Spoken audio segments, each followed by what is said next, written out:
Welcome to the future, where the glass is half full and you'll need new glasses, where you'll be jumping from conclusions. The past is annulled, and a new future is born. Never before in history has so much meant so little to so many. AD on the radio.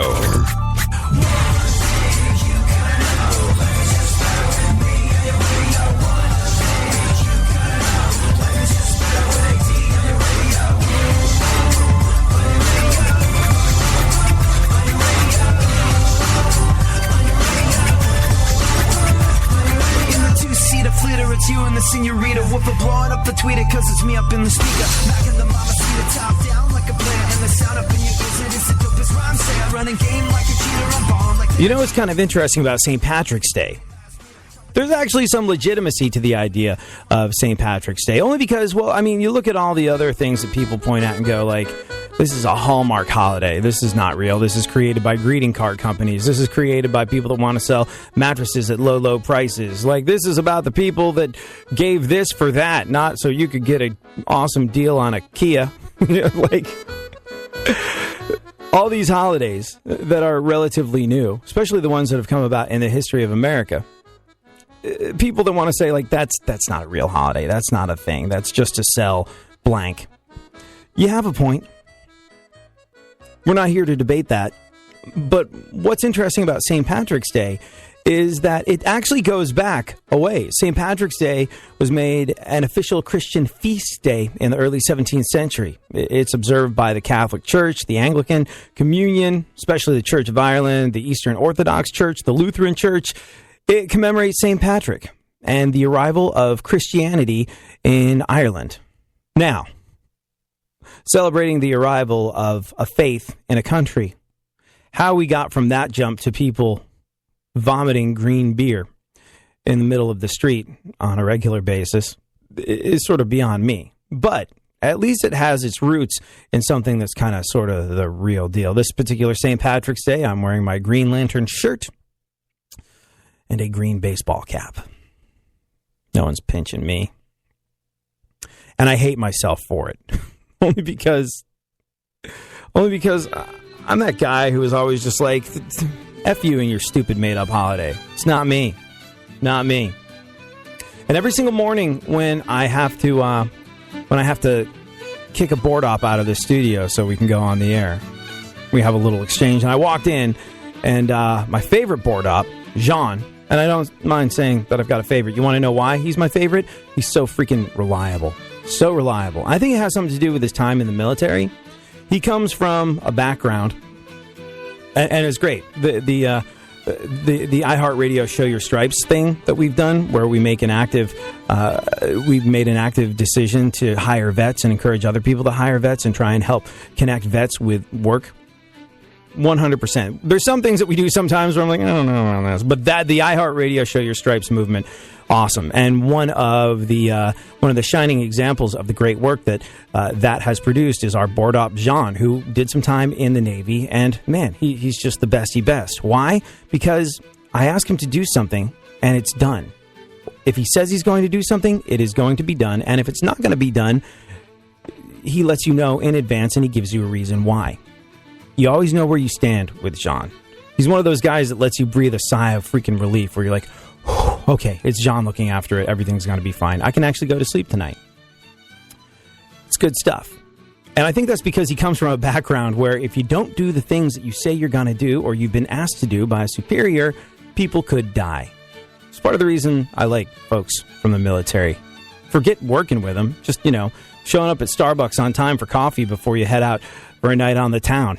Like, I hate those people that send me a text as I'm there with my latte, them going, I'm just getting in the shower, be there soon, order me an Americana. Or, can't stand that. But folks in the military, man, I love working with them, and I love having them as friends. They're uber reliable. Rory, my real estate agent and one of my best buds, again, former Marine turned real estate agent. You could not ask for a more forthright guy. And when you're dealing with something where it's like the most amount of money you're ever going to spend on anything ever, like a house, it's really, really cool to have somebody reliable that you can count on, that you feel like you can trust, that you feel is a person of their word. So when at all possible, work with vets. Be friends with vets. It's just an easier way to go through life. But as I get into the studio and say, hey, Jean the board op, I've got to use the studio now to do the show, and he leaves, I notice he's not wearing a stitch of green, and I'm so jealous of him, because that used to be me. I didn't have to be a joiner. I didn't have to be one of the crowd, but now I've clawed my way to middle management in corporate America. If I don't wear a piece of green, like, hey, is this the attitude for someone in middle management to have? F me, nation of joiners. And I've joined, at least on St. Patrick's Day. Oh, diddle-dee-dee. I have an overwhelming desire to show somebody me bagpipes.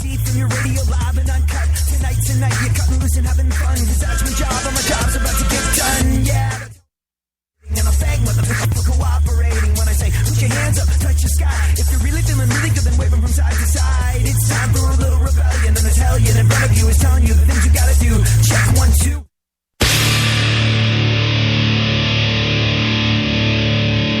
Where the left and right come together for fundamental truths.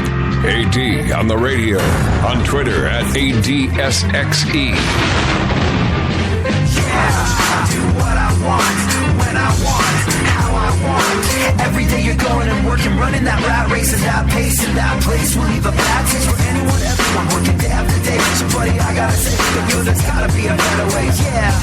And you do what they told ya, company man, feel it, a mindless little soldier. How can you live like that and maintain your composure before it's begun? Your life's already freaking over. Yeah, I do what I want, when I want. So here Funkhauser and I are, dressed in our green. Although, like, Funkhauser, you celebrate this sort of thing. Ever since I've been a kid, it's always been an act of rebellion to not join a crowd. I'm not wearing green, and if you pinch me because of your stupid holiday... Aw. What kind of fun attitude is that now? Come on, isn't it a festive little... See, you do it for the right little reasons. pinchy-pinchy? You do it for the right reasons. I'm just not a St. Patrick's guy. St. Patrick's Day guy. That's not my thing. It's not my shtick. It's not my steez, yo. And it's always been sort of like my attitude, like, F you and your made-up holiday. Even though, as we discussed earlier in the show, it's actually sort of like a legit holiday that's been celebrated since the 17th century. But, like, yeah, F you and your made-up holiday tends to be my attitude. And now, because I've climbed the corporate American ladder and I'm middle management, I have to be seen to be, pitching in, doing my thing. So here I am in my Green Lantern shirt going like, this counts, right? But Funkhauser likes it. He likes a little... Funkhauser, this is a very cool thing about you. You're not a joiner, per se. You're your own person.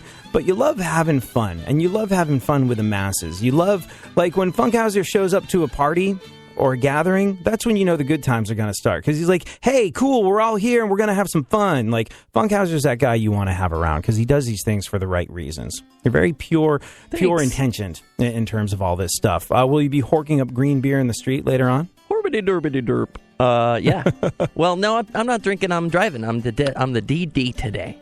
Oh, really? Yeah, we're going to a burlesque St. Patrick's Day show. Whatever that is. Nice. Yeah.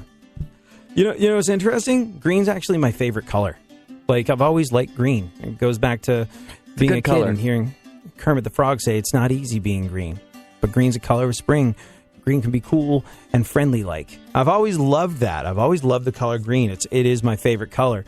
But as the ominous specter of adulthood started to loom large in my mind, I found myself wearing a lot more red and black. Just because it was how I felt. I'm like one of those guys that wishes I could be more green, but really, I'm red and black. It's not easy. It's not easy being green. Oh, my God. Have you ever seen Kermit the Frog sing It's Not Easy Being Green with Ray Charles? You ever seen that? Yeah, probably. Deep into YouTube. Deep into YouTube, Kermit the Frog and Ray Charles singing It's Not Easy Being Green. See if you can maybe dig that up. But there's all these overtones of civil rights in it.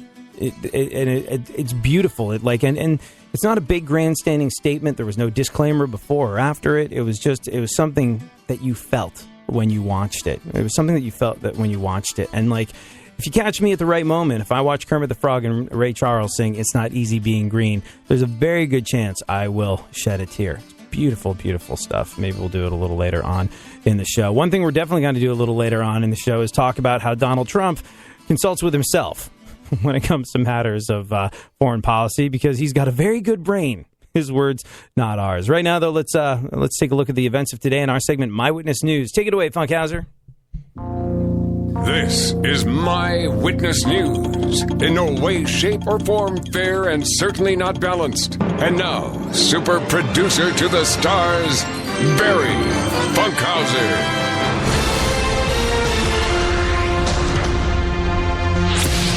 Oh, hello. Oh, hello. Hello.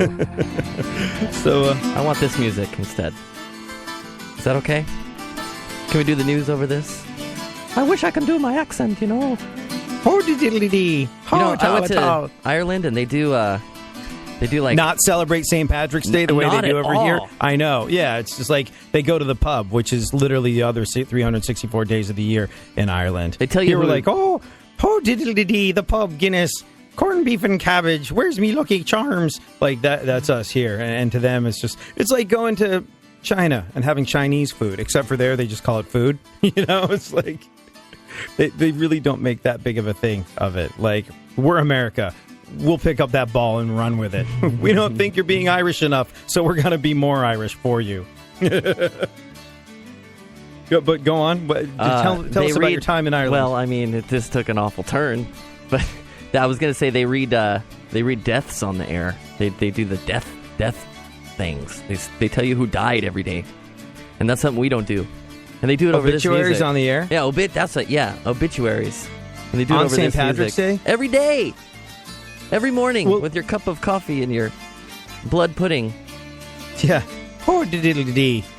Well, you're tucking into your haggis. You should know this person has died. Old Man McGee. Yeah.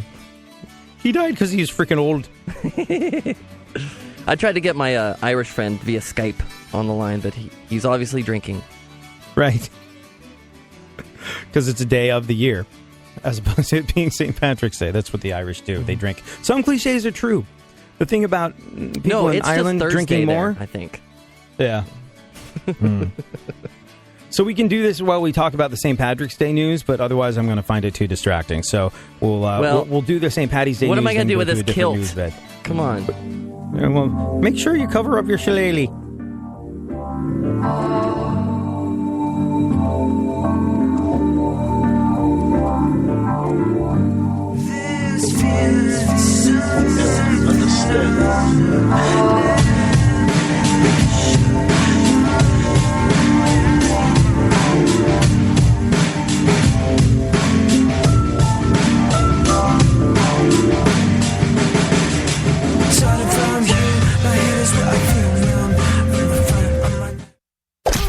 Don't get the blues, get all the news. We mean all of you guys out there in Radio Land. All aboard!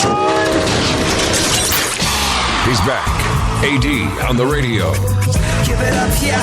Give it up, yeah. Bring this on, come on, come on. That's the way you do what we do. That's the way you do what we do.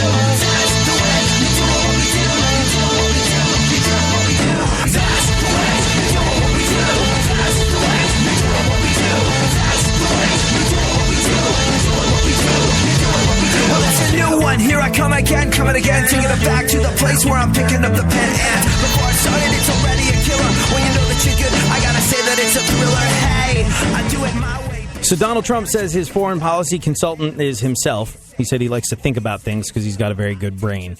Which is interesting because, like, a lot of people are taking the ball and running with that and going like, okay, let's pull this one over to the side of the reality turnpike. But it's interesting because on this show, I'm always like, search yourself, search your heart and mind. You know what's right. And, so I'm about to give Donald Trump a hard time for doing something that I advise people to do. But there are times where you got to go like, I might not be the best judge of this. I don't know. We'll wait and see how this all plays out. I got an interesting tweet from a guy that listens in Florida on the regular on Real Radio 104.1 in Orlando, Dave Kavetsky, who said no person who gives hold on. Wait, where did we no person basically he said stellar piece of broadcasting there, AD. I can see why folks like Dave Kavetsky are so dedicated to the show. He basically said no person actually admits to being a Trump supporter. No one. He's like, I've yet to run into anyone that's like, Trump's my guy. And I pointed out that Trump's kind of like Nickelback or Creed. Like, nobody I know will admit to liking those bands, but somebody bought all the compact discs. Somewhere out there, people are pulling the lever. And you know what? As crazy as the Trump train has gotten of late, I still empathize and understand those people. I am not a Trump guy, but I 100% see how this happens. And we'll get into the latest on the Trump consulting with his own brain because it's so good situation after we finish up the news. What is going on in the world, Funkhauser? Well, today is St. Patrick's Day. Yeah.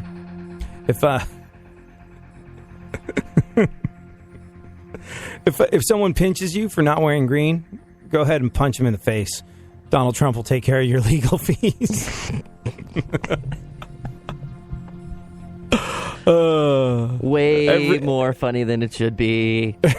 Every bar in the country currently serving green beer. If you're just after green water, Flint, Michigan, they got you covered. A regular day there. I wonder how Johnny Manziel is going to celebrate. The mind boggles. It'll be a good night for Uber drivers. At least Tito Jackson hopes so. What else? President Obama has chosen Kansas to win the NCAA title. Yeah. Yep. Go out of sports. Go. Out of habit, congressional Republicans were all like, not if we have anything to say about it. We're going to have a private meeting about this. Yeah. You and your executive orders. Go on. President Obama nominated appeals court judge Merrick Garland to the Supreme Court. And he was very touched. Yeah. I kind of sort of feel like in this political climate, Judy Garland has a better chance of getting appointed, but we'll see how this all plays out. Congress has vowed not to act. So, in other words, business as usual. Everyone's like, no. You have to, you're not really president anymore. And this is the thought. Everyone's going, you're not really president anymore, Obama. Your time is up. Like, you should wait and let the next president do this. And he was like, I'm going to sort of do what the president's supposed to do in this situation. And I'm going to nominate a judge. And so he has. We'll see how it goes. It's a mic drop moment at the end of a career. It is a mic drop moment at the end of the career. We'll see what happens with that mic once it's dropped.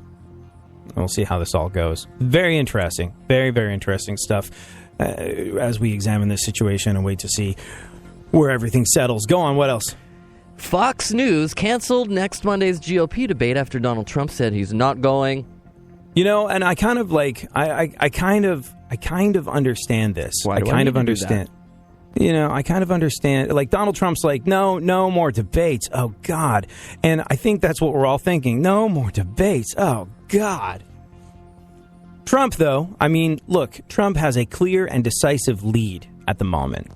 And every time he goes into one of these debate situations, there's an opportunity for people to take a piece of him. So now all he has to do is evangelize to the faithful and keep his head down. He has more to gain by not saying anything at this stage in the proceedings than he would by going on and shooting his mouth off. We've all heard him do that. And it also cuts things off right as people were starting to warm up to Kasich and Cruz a little bit. A lot of people say Kasich should drop out of the race because it's, I think Ted Cruz said it was mathematically impossible for John Kasich to win. And it's just out of ego that he's still part of it. But, you know, I mean, like, here's the thing. Like, everybody expected Speaker of the House, Paul Ryan, to maybe announce that he was going to take a swing at being president. And he was like, no, he made an official statement, or at least his people made an official statement that he's not going to be doing it. So really, anybody can swoop in at the 11th hour and appear magnanimous, it would seem.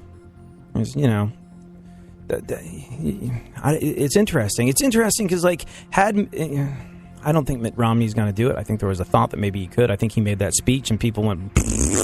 And the folks that were thinking maybe they'd get him to try and take a stab at being president again, went, okay, so no, we're not going to back that horse. Yeah. I'm pretty sure that's what happened. Like, I think there was... Yeah, no, exactly. I think that there was this thought that maybe Mitt Romney could diffuse Hurricane Trump And after the speech, I think the public opinion said, no, he cannot. So, I disavow, okay? Yeah. Bearing that in mind, people started to look to folks like Paul Ryan. And it's interesting, like, if you could, people were expecting Bloomberg to run, people expecting Paul Ryan to run, Mitt Romney to run. There's been all this talk, and it's basically like, who could beat Trump? Who could be our 11th hour white knight? Isn't it too late? Didn't they spend all the money? Like, isn't that why they did all those resignation speeches in the dark, because they couldn't afford it? Well, see, that's the thing about coming in at the last moment. Like, you get more attention by having not been part of the race. Like, everybody else has run ragged. Everybody else has spent millions and millions and millions and millions and millions of special interest dollars and people's donations. You've spent it all on what has basically amounted to a book tour for you. Not a bad gig if you can get it. And then, really, what else is there? You're done.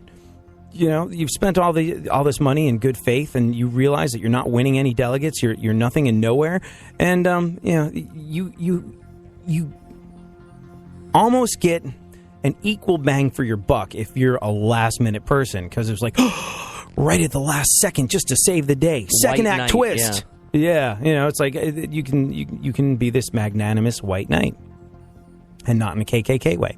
And you can come in and you can get all this attention, and the whole room, meaning all of America and most of the world, will turn and look at you and go, is this the guy or girl? And so, like, that's why that last minute entry into the presidential race could be kind of a good thing, because you don't waste a bazillion freaking dollars of other people's money not getting elected.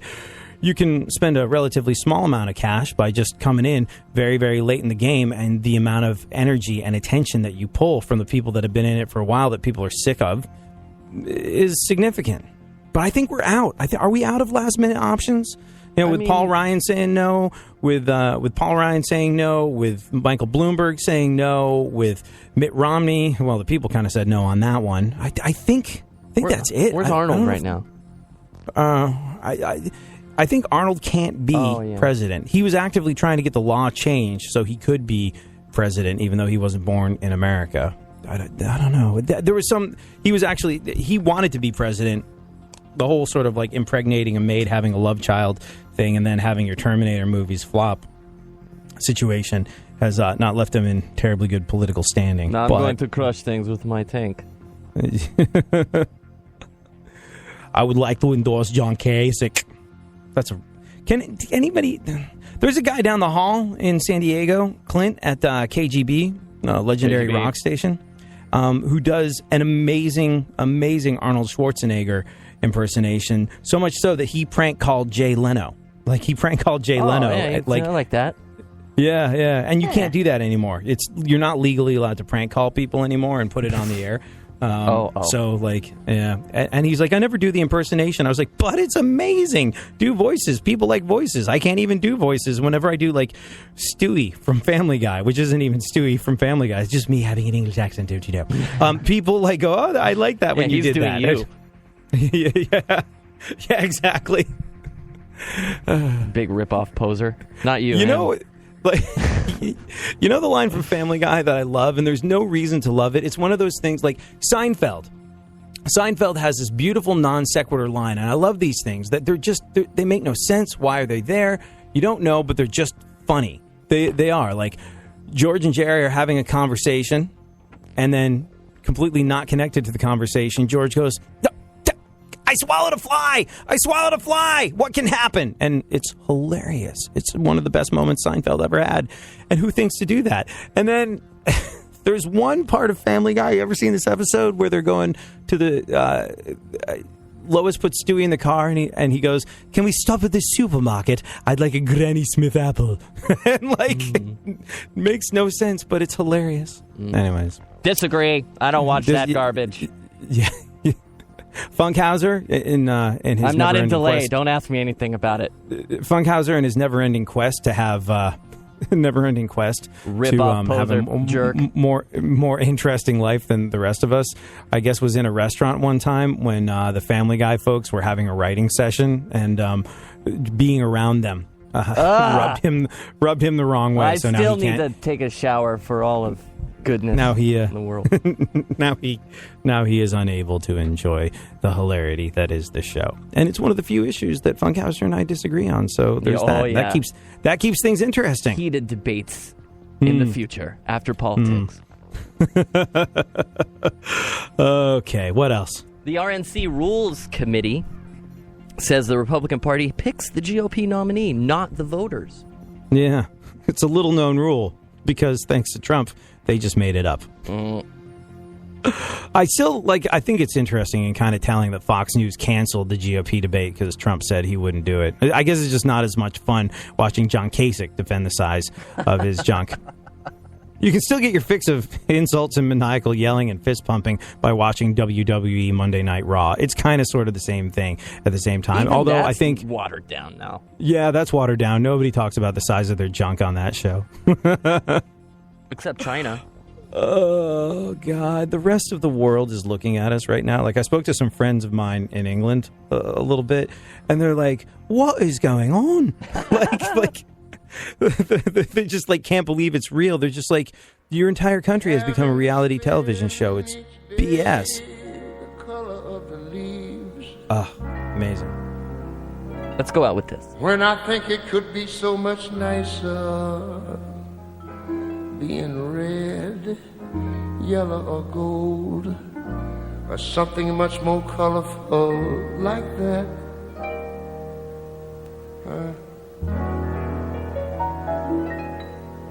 I know it's not that easy being green. Oh, chills. Legitimate goosebumps. Amazing. You blend in with so many other ordinary things, and people tend to pass you over, 'cause you're not standing out like flashy sparkles on the water or stars in the sky. We're just going to let this roll for a second. But green is the color of spring, and green can be cool and friendly like that. And I know green can be big like an ocean, and purple like a mountain, or tall like a tree.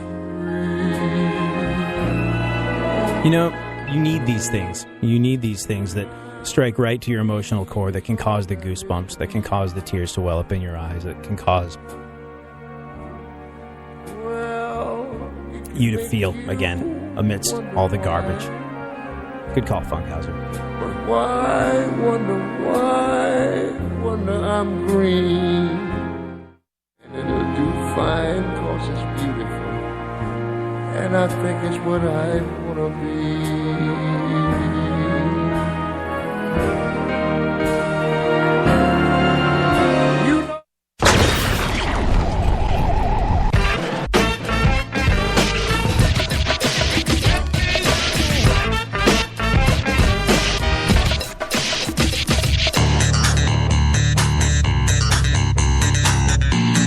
Now, more AD on the radio. Back once again, the ill behavior, delivering and giving you a musical savior. Back once again, it's your boy AD again. Nobody rock a party better than me. Back once again, the ill behavior, delivering and giving you a musical savior. Back once again, it's your boy AD again. Nobody rock a party better than me. All right, you and I will discuss Trump consulting with himself on foreign policy. I don't know about foreign policy, but a good chunk of him seems to be from another planet, so maybe he does have an idea about that sort of thing. We'll talk about Trump consulting with himself on foreign policy in a little bit. Right now, though, let's roll through what remains of the news. Funkhauser, what else is going on in the world? A Mexican national is accused of a killing spree in the United States. Yep, you can hear more about it in the next 6 months of Donald Trump's speeches. Go on. California Governor Jerry Brown says the state would need a wall from the rest of the United States if Donald Trump wins. Yeah! Yeah. Jerry Brown strikes again. Here's the thing, Jerry Brown. California already has something that keeps other people from visiting it. Kardashians. Don't go to Calabasas. Oh, God. Yeah, more news. I tweeted this and then I deleted it because I felt bad, but I should have left it. Once again, Los Angeles was named the U.S. city with the worst traffic ever. I want to kill it with fire. You know, I think it's bad.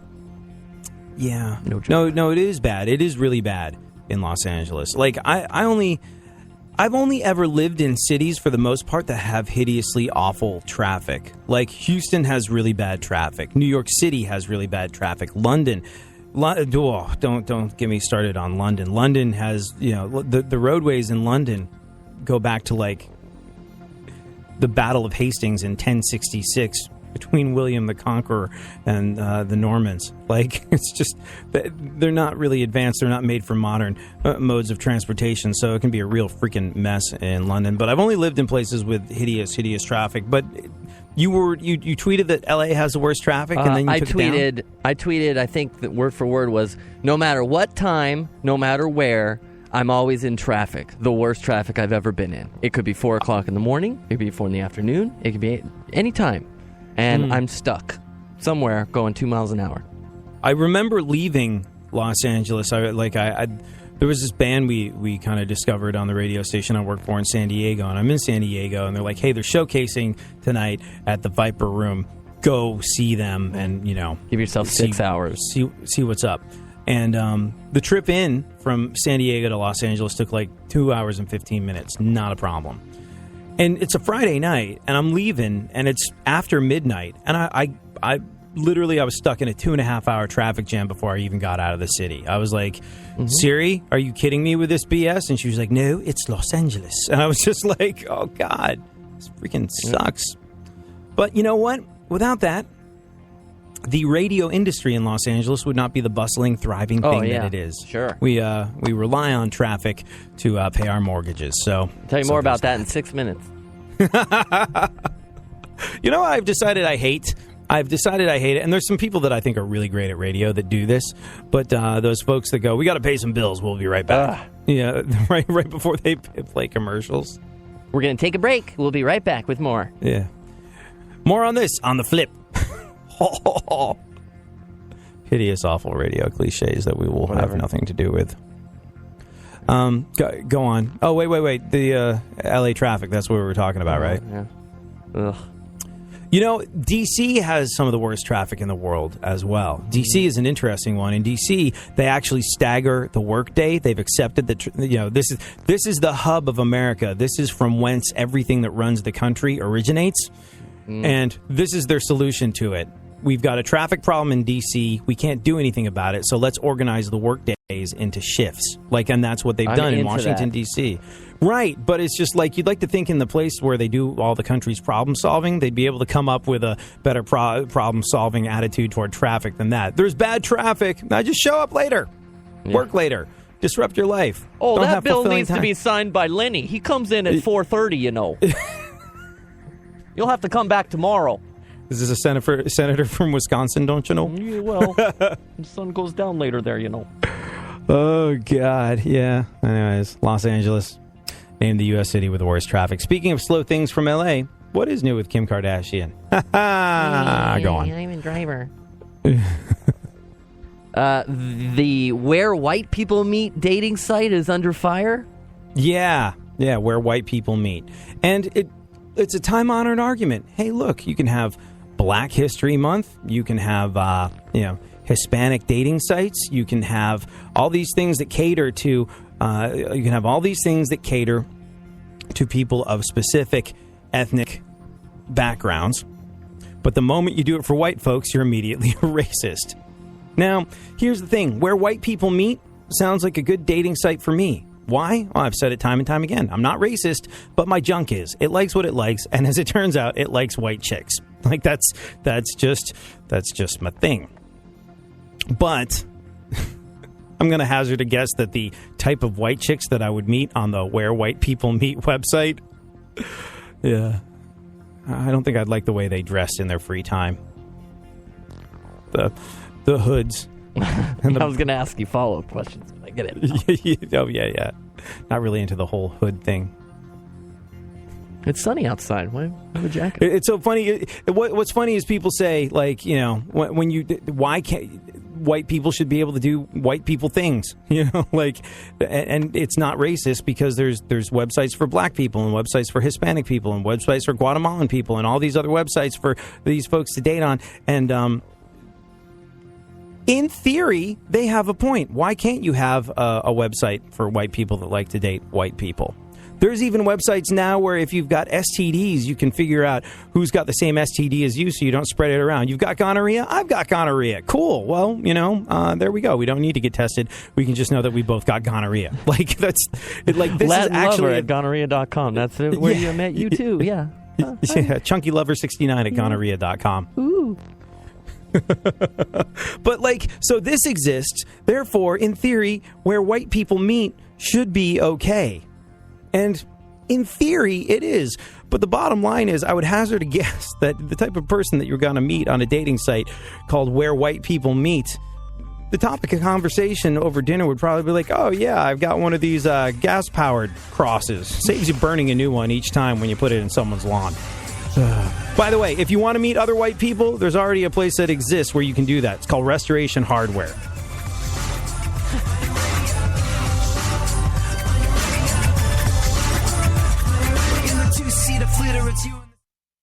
Blowing up the tweeter cause it's me up in the speaker. Back in the mama seat, top down like a player. And the sound up in your ears, it is the dopest rhyme. Say I run a game like a cheater. I'm balling like they're a cheater. Complete on the marathon, I mean the very last meter. Competition defeated, cause you're my voice is just sweeter. So come on, follow the leader, plus I got the dopest of sneakers. One thing you gotta know, life is just better with me on your radio. One thing you gotta know, life is just better with AT. There's something happening here, and you should know what it is. The Dumbing Up of America. Now, more AD on the radio.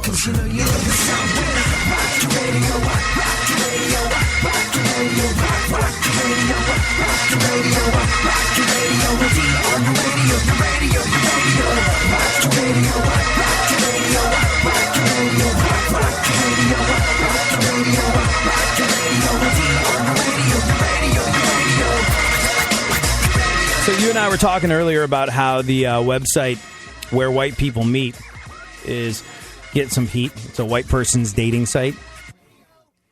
And if you are into meeting white people and white people only, well, comedian Dave Attell has an answer with regard to where that can be done. I've been traveling a lot, people. I'm glad to be here because you know what you guys got? Riverboat gambling. Casino, riverboat gambling. That is a white trash Venus fly. You want to get rid of the white trash in America? Have a free Toby Keith concert on a casino riverboat. And the boat will sink from the weight of their mullets.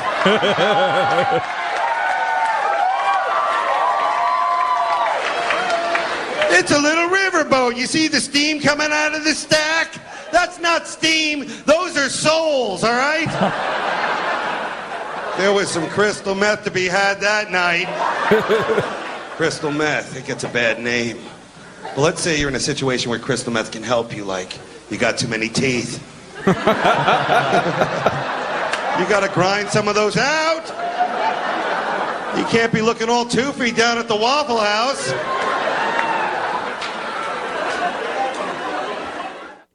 I love Waffle House, but I've actually, like, the number of, like, videos of fights that have happened in a Waffle House are, like, it's crazy. It's basically where, it's basically where people go to fight. It's like the Waffle House after midnight is the new Fight Club in America. It's crazy. And the cell phone owner quietly whispers, World Star. Yeah. No, I don't think they do. They yell it at the top of their lungs. They're like, oh, it's finally happening. I'm going to have my 10 seconds of internet fame. I know she's bleeding out on the floor, and that's a human life in front of me, but World Star! Nothing quiet about it. All right, let's do a couple more pieces of news, and then okay. Yeah, sure. Now you thought we were done, so you put the bed away. Yeah. I packed up the bed, put it up against the wall. Mm-hmm. Yeah. You know, our Murphy for tomorrow. Bed. Our Murphy News bed. Go ahead and slide it down here. Royal Brunei Airlines Brunei. Made history when the first all-female pilot crew landed in Saudi Arabia. Mm-hmm. Yep. Celebration was short-lived, however, as all the women were immediately stoned to death once they hit the tarmac. But that's awesome. It's amazing. It's amazing how some places can be completely backward and then have these moments of forward-thinking brilliance. I think it's because when you're oppressed, when you're kept down, when you are not allowed to. It's like Malala Yousafzai, shot in the head 3 times by the Taliban, teenage girl. And that didn't scare her off from campaigning for the rights of females in Pakistan to be educated. Crazy. But I think when you push and push and push and pressure and pressure and pressure and shove down and oppress, it's a certain type of pressure that often creates diamonds. And there you go. Look, Middle East is not the most famously equanimous place in the world in terms of women getting out and achieving things in the workplace. But there you go. Royal Brunei Airlines made history with the first ever all-female pilot crew landing in Saudi Arabia. Nice. Go on. Vermont's legislature is on track to... Mike needs to be on. Right. Mike needs to be on when speaking. Vermont's legislature is on track to become the first to legalize recreational marijuana. Yeah, there Come you go. on, Vermont. Which means if all goes well, people in Vermont may be able to beat the odds and finally get their hands on some weed. Have you ever been to Vermont? No, but is their favorite, is it easy being green there? The whole thing about Vermont is it's interesting. The rest of the country views it as this sort of kind of vaguely uptight New England thing. But I have never, I had all my clothes ripped off in Vermont when my band played a show there. I think it was in Burlington. I'm not sure, but we played and I do these things where I stage dive back in the day. And I jump into the pit, as we do. And usually people kind of pass you around and put you back on stage. There's your big rock star moment. Nope. Almost every stitch of clothing I was wearing was torn from my body. And bear in mind that this was back in the day when it was acceptable to buy your jewelry at hardware stores. And I had one of those chain necklaces on. So all the clothing was ripped off my body by the people in Vermont. And someone grabs my necklace and says, this is a cool necklace. I would like to have that. And, I was starting to be choked out. I was like, all of Eddie Murphy in Trading Places. I was like, it was the Dukes. It was the Dukes. Nobody got that joke, but to the 2 people that did, I am now a god. But I'm starting to pass out in the mosh pit at Vermont, having all the clothes torn off my body, save my skivvies and my sneakers. And security and our tour manager pulls me out of the pit. And fortunately, it was toward the end of the set, and I didn't have to perform songs in my underwear. But I'm I'm gonna need some new clothes. And that was par for the course when we played shows in Vermont. It has this sort of the public opinion of Vermont is that it's this sort of laid-back, erudite, New England-y, Kennedy-esque place where people are yes. People think there's Muffies and Buffies there. But people in Vermont party. It is crazy.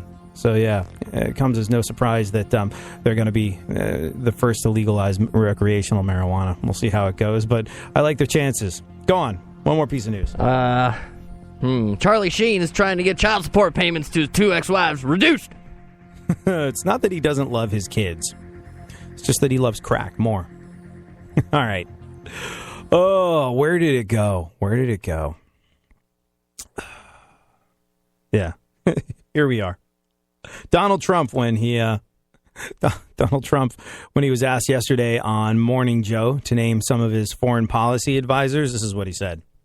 Who are you consulting with consistently so that you're ready on day one? I'm speaking with myself, number one, because I have a very good brain and I've said a lot of things. My primary consultant is myself, and I have a good instinct for this stuff. The amusing side of Trump. And now the less amusing side of Trump, where, you see, he talked on CNN the other day and warned that there would be riots if the Republican Party tries to steal his nomination away from him.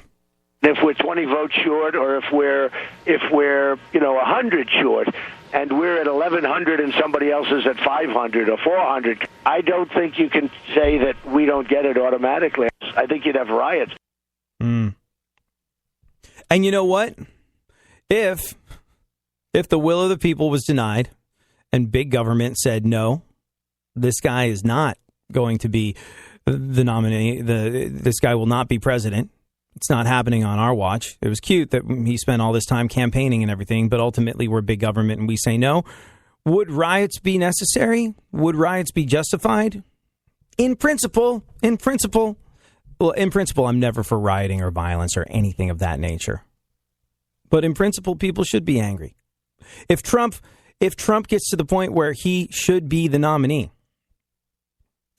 and that's taken away from him by the Republican Party, well, look, that is just a very, very clear illustration of the fact that what you think as the American people, remove Trump from the situation. Let's say it's not this guy that a lot of people think is ridiculous and a lot of people are afraid of, but remove Trump from the equation. Just say that somebody got to the point where they were clearly the person with the most delegates and they were clearly the person with the votes necessary to win, and they should clearly be the nominee. And at the last moment, the Republican National Convention went, no, it's this guy. There would never be a clearer illustration of the fact that the will of the American people is null and freaking void. So I get it when he says that people would be angry. Like I said, I'm not a Trump guy. I'm not a Trump supporter. But I empathize with some of the folks that are behind him. The Nazi saluting ones, not so much. The people that punch other folks while they're in handcuffs, definitely not so much. But I understand how it happens. And if you're one of those people like, I don't get it, I don't understand how Trump happens, search for a little compassion. Search for a little compassion and understanding. I get it. I know you want to go like all Trump supporters are idiots. And it's the same thing Trump supporters do to anybody else. It's what people do in politics. They treat it as a mixture of religion and sports, and it's so stupid and it needs to stop, but it's not gonna. So I would just implore you, when somebody has radically different political beliefs than you, just try for 1 second. Try for 1 second, as painful as it may be, to understand how they got to that place. And I really think that could be a very good start on dealing with some of the problems that we have happening in this country and in the world at the moment. Try to understand how they got to that place. You may not agree with them. You might understand how they got to that place and agree with them even less. But at least you've made some sort of effort to be a human being, to try and understand another human being, to treat another human being with the respect that they deserve. When it does come to the rally violence, Cruz had a good point. See, Donald Trump, I've said it before, I'll say it again. I don't actually think he's racist. A lot of people say, like, oh, he's a huge racist. And anybody that grew up in New York with Donald Trump being this ubiquitous public figure is not really someone that's ever come across as being racist. Is he willing to pander to racists to get votes and do what it takes to win in that way? Hell yeah, he is. He's just telling them whatever dirty little racist secret. It's like Michael Chase said on Saturday Night Live. He's like racist phone sex. He's just whispering whatever little dirty racist secret in your ear that you want to hear and you're willing to pay $5 a minute for. But is he actually a racist? I don't think he is. But then we get into the idea of demagoguery and responsibility. What kind of human being do you want to be? This past Friday, just gone by, Cruz was on the Hugh Hewitt show just as the news came down about Donald Trump's rally in Chicago being canceled. Cruz said there's no doubt that a candidate bears responsibility for the culture that is set from the top. There's something really, really insightful that Cruz said. And you know what? It applies to all of us, not just folks running for any kind of office. There's no doubt that a candidate bears responsibility for the culture that is set from the top. As you know, my approach comes from how you view the voters. Donald demands of the voters that they stand up and pledge their allegiance to him, pledge that they would vote for him. As I mentioned, I think that's getting it exactly backwards. This is a job interview. Kings and queens demand of their subject that they pledge allegiance to them. But in America, we don't pledge allegiance to men. We pledge allegiance to the flag. We pledge allegiance to the Constitution, but we don't pledge allegiance to men. And this is very much each of us should be asking to work for 330 million Americans. Oh, diddle-dee-dee. Hey, happy St. Patrick's Day. Thank you so much for hanging. Thank you for being a part of our radio family. If you're driving, please don't drink. And if you drink, please don't drive. Get home safe. Vomit up however much green beer you need to in the street. But, do it responsibly, i.e. someone looking after you and getting you home safely. Happy St. Patrick's Day.